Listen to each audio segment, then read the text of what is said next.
1,00,000 మంది శివభక్తులతో కలిసి మహారుద్రాక్ష పూజలో పాల్గొనండి. వెంటనే కాల్ చేసి మీ పేరును నమోదు చేసుకోండి.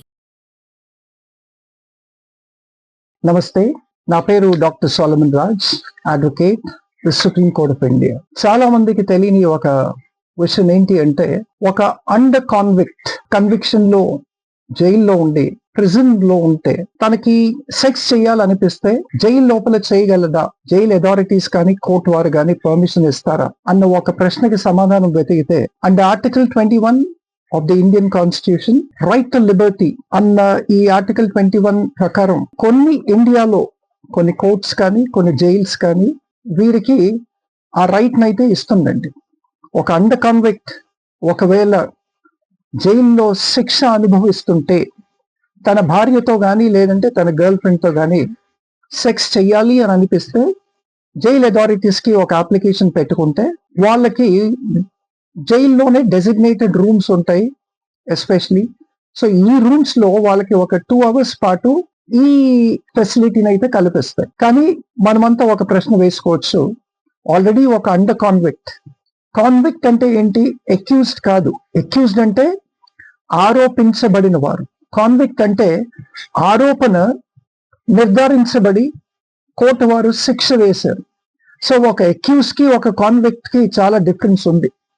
ఒక అక్యూజ్డ్ ఇంకా ఆరోపణే ఉంది కదా, ఇంకా కన్విక్షన్ అవ్వలేదు, ఆ పర్టికులర్ అఫెన్స్ అనేది ఇంకా ప్రూవ్ అవ్వలేదు కదా, అట్లాంటి వాళ్ళకి ఇస్తే ఒక అర్థం ఉంటుంది అని అనుకోవచ్చు చాలా మంది. కానీ ఇండియాలో కొన్ని కోర్ట్స్ మాత్రం, కొన్ని స్టేట్స్ మాత్రం ఇట్లాంటి రూల్ అయితే తెచ్చిందండి. అదేంటి అంటే, జైల్లో పనిష్మెంట్ ఆల్రెడీ శిక్ష అనుభవిస్తున్న వారు వాళ్ళ గర్ల్ ఫ్రెండ్ తో కానీ భార్యతో కానీ సెక్స్ చేయాలనుకుంటే జైల్ అథారిటీస్ కి, జైల్ ఐజీ ఉంటారు, ఇన్స్పెక్టర్ జనరల్ ఆఫ్ పోలీస్, ఈ ప్రిజన్స్ ఐజీ ప్రిజన్స్ ఉంటారు. ఈ ఐజీ ప్రిజన్స్ కి వాళ్ళ అప్లికేషన్ పెట్టుకుంటే ఆ ఫెసిలిటీని అయితే కల్పిస్తారు. కానీ ఇండియాలో అన్ని కోర్ట్స్ వీటిని పర్మిట్ చేయదు. ఇండియాలో అన్ని ప్రిజన్స్ వీటిని పర్మిట్ చేయదు. ఓన్లీ మనం చూసినట్టయితే కొన్ని వేరే దేశాలు ఉన్నాయి, కెనడా కానీ, జర్మనీ కానీ, స్పెయిన్ కానీ, రష్యా కానీ. వీళ్ళు ఏం చేస్తారంటే దీన్ని కాంజుగల్ రైట్స్ అంటారు. సో ఇట్లాంటి కాంజుగల్ రైట్స్ ని వాళ్ళ భార్యలతో కానీ లేదంటే వాళ్ళ గర్ల్ ఫ్రెండ్స్ తో కానీ వాళ్ళు సంబోధించడానికి డెఫినెట్లీ ఇట్లాంటి ఫెసిలిటీని అయితే ఈ కంట్రీస్ అన్ని కూడా అరేంజ్ చేసినాయి. అదే విధంగా అదే లైన్స్ లో ఇండియా కూడా ఆ లైన్స్ మీదే and article 21 of the Indian constitution right to freedom అన్నది, రైట్ టు లిబర్టీ అన్నది వీళ్ళకి మాత్రం అది కల్పిస్తుందండి. కానీ ఈ ఫెసిలిటీ ఇండియాలో ప్రతి చోట అవైలబుల్ లేదు. ప్రతి ప్రిజన్ లో ఇట్లా అవైలబుల్ చేస్తారు అని అనుకుంటే మీరు తప్పు. అందులో ప్రతి ఒక్క ప్రిజనర్ ఎవరైతే కాన్విక్ట్ అయ్యాడో, అండర్ కాన్విక్ట్ అయితే ఈ రూల్ లేదండి. ఓన్లీ కన్విక్షన్ పొందిన వారికే.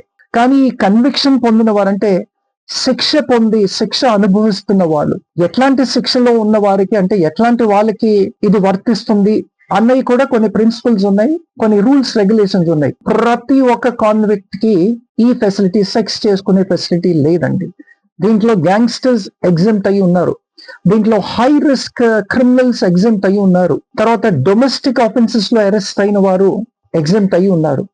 అదే కాకుండా సెక్షువల్ ఆఫెన్సెస్ కానీ, పాక్సో ఆఫెన్సెస్ కానీ కన్విక్ట్ అయిన వాళ్ళు, వీళ్ళు ఇట్లాంటి ఫెసిలిటీని అయితే యూజ్ చేసుకోలేదు. వీరందరినీ కూడా కోర్టు వారు ఏం చేశారంటే ఎగ్జామ్ట్ చేశారండి. ఫర్ ఎగ్జాంపుల్ ఇప్పుడు జపాన్ చూసారనుకోండి, జపాన్ కానీ లేదంటే majority of federal maximum security countries ఏవైతే ఉన్నాయో like US and all this, వీళ్ళు ఇటువంటి వాటిని పర్మిట్ చేయరు. ఎందుకంటే కాంట్రాబ్యాండ్ అన్నది స్మగుల్ చేయొచ్చండి. In the guys of coming as a girl friend or in the guys of coming as a wife contraband supply చేయొచ్చు ప్రిజన్స్ కి. కాబట్టి జపాన్ గానీ వేరే other high security federal countries like US and all this, వీళ్ళు మాత్రం ఇట్లాంటి వాటిని allow చేయరండి.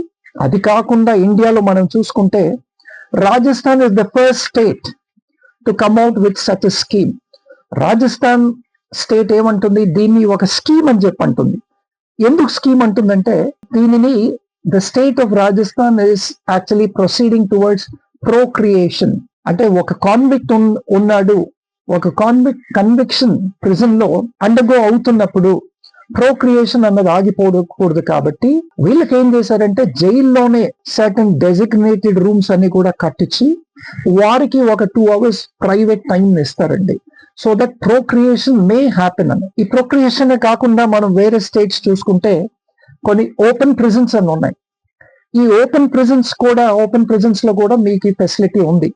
ఓపెన్ ప్రిజన్స్ అనేది మీకు పంజాబ్ అండ్ హర్యానాలో ఉంది. దాని తర్వాత ప్రొక్రియేషన్ అన్నది రాజస్థాన్ స్టేట్ వారు మొట్టమొదటిగా ఇండియాలో స్టార్ట్ చేసింది వీరేనండి. ఈ ఫెసిలిటీ ప్రతి స్టేట్ లో కానీ, ప్రతి జైల్లో కానీ, ప్రతి డిస్ట్రిక్ట్ జైల్లో కానీ ఉంది అని అనుకుంటే తప్పు. Only it is confined to certain states అండి.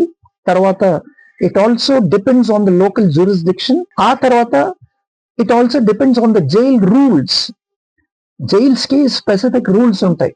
సో ఈ జైల్స్ అన్ని, ఈ ప్రిజన్స్ అన్ని కూడా ఈ స్పెసిఫిక్ రూల్ కేటగిరీలో పడితేనే మీకు ఆ ఫెసిలిటీ అన్నది లభిస్తుంది, లేదంటే మీకు ఆ ఫెసిలిటీ అన్నది లేదు. ఓపెన్ ప్రిజన్స్ లో ఏంటి అంటే మళ్ళీ ఓపెన్ ప్రిజన్స్ అన్నది ప్రతి ఒక్క కాన్విక్ట్ కి అప్లికబుల్ అవ్వదండి. ఎట్లాంటి కాన్విక్ట్స్ కి అప్లికబుల్ అవుతుందంటే ఎవరి కాండక్ట్ అయితే చాలా బాగుందో ప్రిజన్ లో ఉన్నప్పుడు and conviction on the grounds of good behaviour. వీరికి ఏం చేస్తారంటే ఓపెన్ ప్రిజన్స్ అంటే టోటలీ వీళ్ళలాగా వేరే గ్యాంగ్స్టర్స్ లాగా, వేరే క్రిమినల్స్ లాగా, లేదంటే వేరే అండర్ కాన్విక్ట్స్ లాగా టోటలీ జైల్లో వేసి బంధించి బయట నుంచి తాళాలు వేసి 7 తర్వాత బయటకు రానివ్వకుండా ఇట్లాంటి జైల్స్ కాకుండా కంప్లీట్లీ బిగ్ హ్యూజ్ గ్రౌండ్స్ అండి. వీటిలో మీకు ఇండిపెండెంట్ హౌసెస్ ఉంటాయి. సో వీళ్ళు దీన్ని ఓపెన్ ప్రిజన్స్ అంటారు. ఈ ఇండిపెండెంట్ హౌసెస్ లో ఏంటి, భార్యల్ని తీసుకొచ్చి వీళ్ళు అక్కడ సహజీవనం చేయొచ్చు. ఇట్లాంటిది మీకు పంజాబ్ అండ్ హర్యానాలో ఉందండి. తర్వాత మీకు ఓపెన్ ప్రిజన్స్ అన్నది రాజస్థాన్ లో ఉంది. దాని తర్వాత మీకు మహారాష్ట్రలో ఉంది. మహారాష్ట్ర తర్వాత రాజస్థాన్ ఓపెన్ ప్రిజన్స్ ని చాలా ఎంకరేజ్ చేసింది.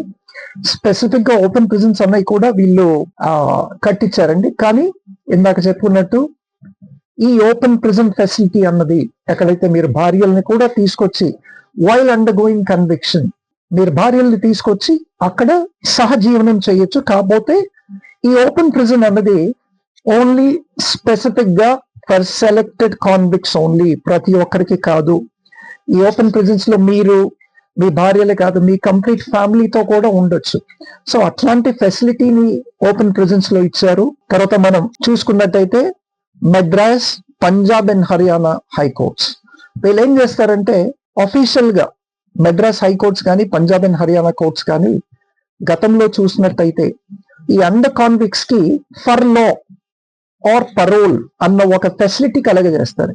ఈ ఫర్ లా ఆర్ పరోల్ అంటే ఏంటి అంటే కొంతకాలానికి వీళ్ళని జైలు నుంచి విడుదల చేసి ఇంటికెళ్ళి భార్యలతో ఉండి సహజీవనం చేసి ప్రొక్రియేషన్ వైపు వీళ్ళని మరలించడానికి అట్లాంటి ఫర్లో కానీ పరోల్ కానీ, పరోల్ మీద వీళ్ళని వదిలితే వీళ్ళు వెళ్ళి భార్యలతో సహజీవనం చేసి వస్తారు. సో ఇది మనం చూసుకున్నట్టయితే చాలా ఒకేషనల్లీ మనం దీన్ని పంజాబ్ అండ్ హర్యానా, దాని తర్వాత మద్రాస్ హైకోర్ట్స్ అయితే వీటిని చేయటం చూస్తున్నామండి. దాన్ని you can call it as a temporary leave also. So ఈ పరోల్ కానీ, టెంపరరీ లీవ్ కానీ, ఫర్లో కానీ ఈ కాన్విక్ట్స్ కి ఇచ్చిన తర్వాత వీళ్ళు వెళ్ళి సహజీవనం చేసి మరలా తిరిగి రావడానికి మాత్రం ఫెసిలిటీస్ అనుగ్రహించారండి. సో ఇవి మాత్రం మనం ఇండియాలో చూసుకున్నట్టయితే ఇప్పటికి స్పెసిఫిక్ స్టేట్సే ఒకటి మద్రాస్, తర్వాత పంజాబ్ అండ్ హర్యానా, తర్వాత మహారాష్ట్ర, ఆ తర్వాత రాజస్థాన్.